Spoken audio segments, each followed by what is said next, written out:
Oh, hello. I just got done uploading a video about Phoenix and how he took over Faye Twitter. But then I remembered that I saw this earlier today and I wanted to look at it. So I'm gonna just go ahead and record myself doing it, and we'll learn a little bit about Fire Emblem Three Hopes together, because evidently, according to Serene's Forest, which I believe is also due to Black Kite on Twitter, who summed up said information that we'll be going over,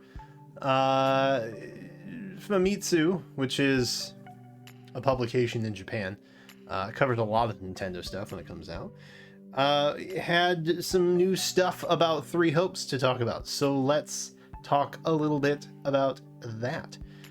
It's mostly going to talk about the recent trailer that we had, this one here, the one I reacted to, and it was like, oh, Byleth, we're not playing as Byleth? That's crazy, right? But there's a little extra little morsels of information for us to take in from this, which is cool and not dumb at all. And I'm very excited about this because I want to play this game really bad. So Famitsu talking about Three Hopes in the latest edition, talking mostly about the last trailer that they had.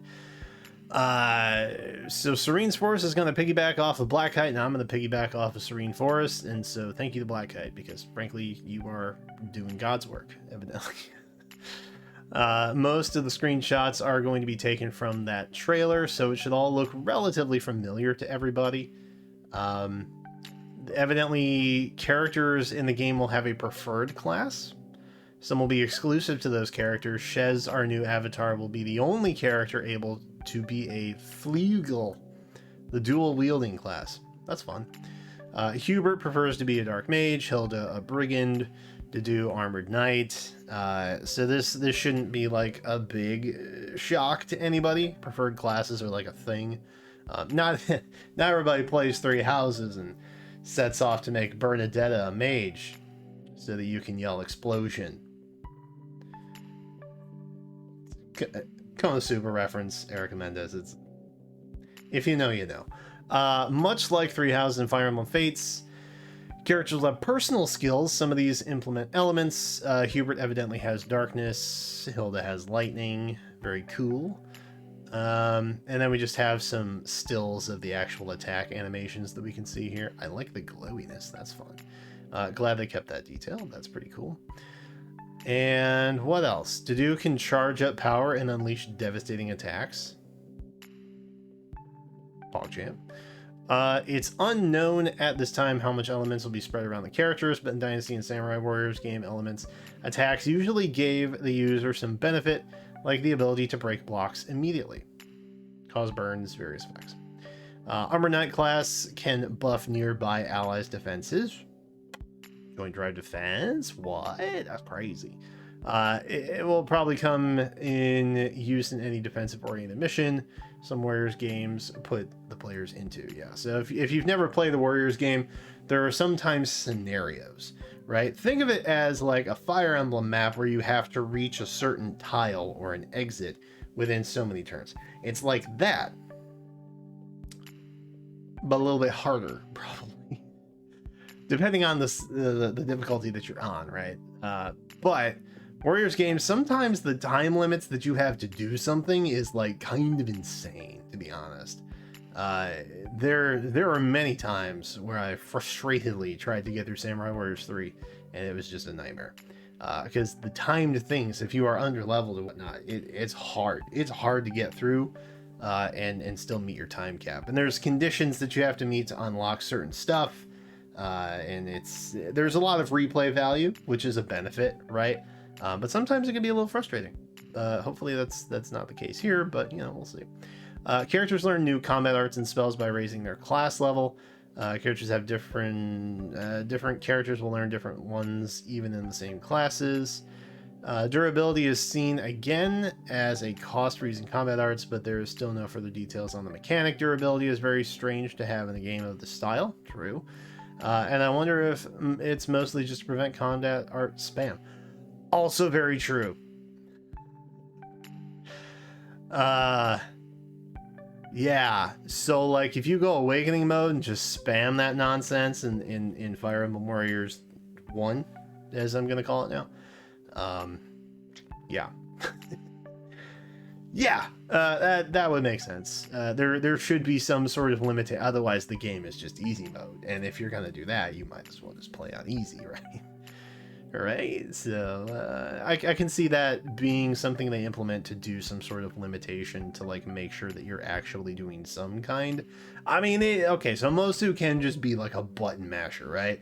And that's typically how I play. However, there are combos or order of sequence that you enter button inputs in, and then you will do like combo attacks and things like that. And that's probably how you should play. But me, I'm just like, you know, I'm just you just want to gear exactly. Battalions will take damage every time the player is hit, and if it's reduced to 0, the benefit the battalion gives will be completely removed. Supports are confirmed.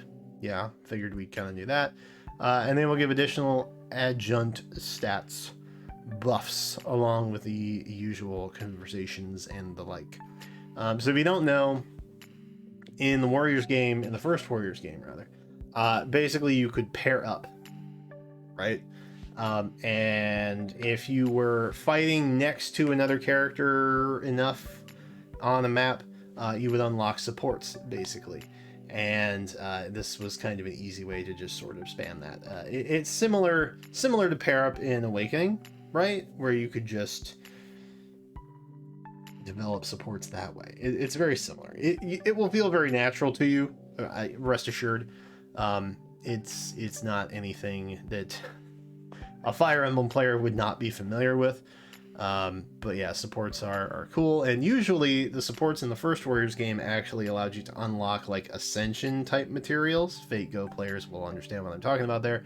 If you're not, then just know that there are certain items you have to get that allow you to unlock better and better skills on the skill grid, in a sense, and you would often get those items through having more supports unlocked. So there's that. I don't know if we've seen a grid, but if that's back now, I assume that same mechanic is also returned. Shez performing a special partner special. Yep. Clearing subquests will allow more opportunities for training sessions interacting with characters at the base, similar to activity points in 3 houses. Sure. There's a scene with Lorenz. I'm getting ahead of myself. That shows characters can be sent to complete tasks. Makes sense. Earn money, build supports, yada yada. Kind of like the bonding mechanisms already seen in 3 houses. When Byleth could pair up students to do duties, yes. So, for example, I usually sent Ingrid and Bernadetta off to handle Pegasus, right, or Pegasi. So there's those types of things, basically. And you're going to have characters that are good at different tasks, no different than you would in 3 houses. The scene with Mercedes and Dimitri show the dining together back in 3 houses. With the same effects, different meals giving certain benefits, with a new addition of raising morale that allows characters to deal more damage. Cool. Morale is a mechanic in most warrior games. Depending on the game, individual morale of the full army's morale can affect stats and how you complete your, how competent your AI allies are.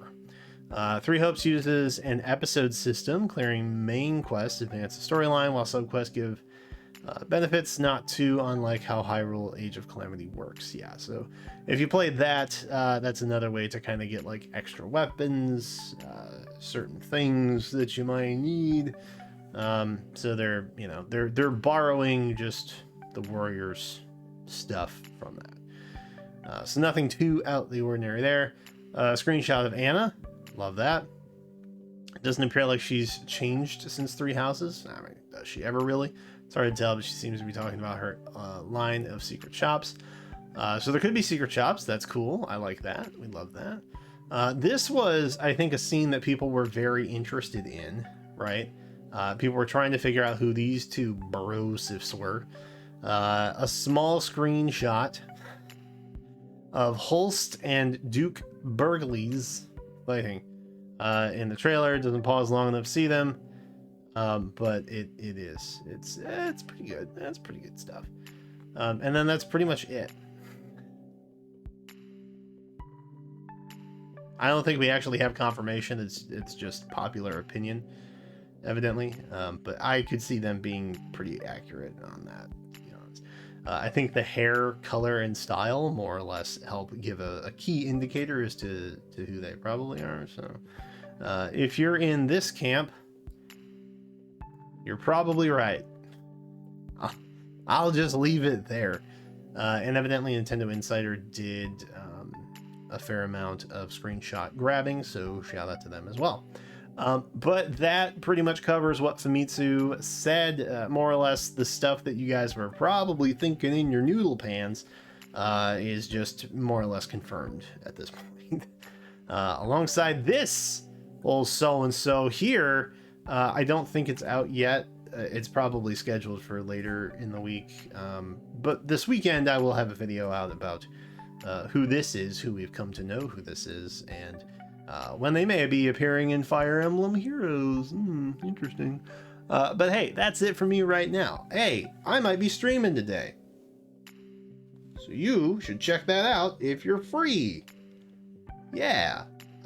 Anyway, let me know what you're most excited for about in Fire Emblem 3 Hopes Warriors. It's not actually Fire Emblem Warriors 3 Hopes. Is Warriors even in the title? I don't remember. Anyway, doesn't matter. Thanks for watching. Let me know what you're most excited about. Be sure to subscribe, come back for more, and until then I will catch you next time.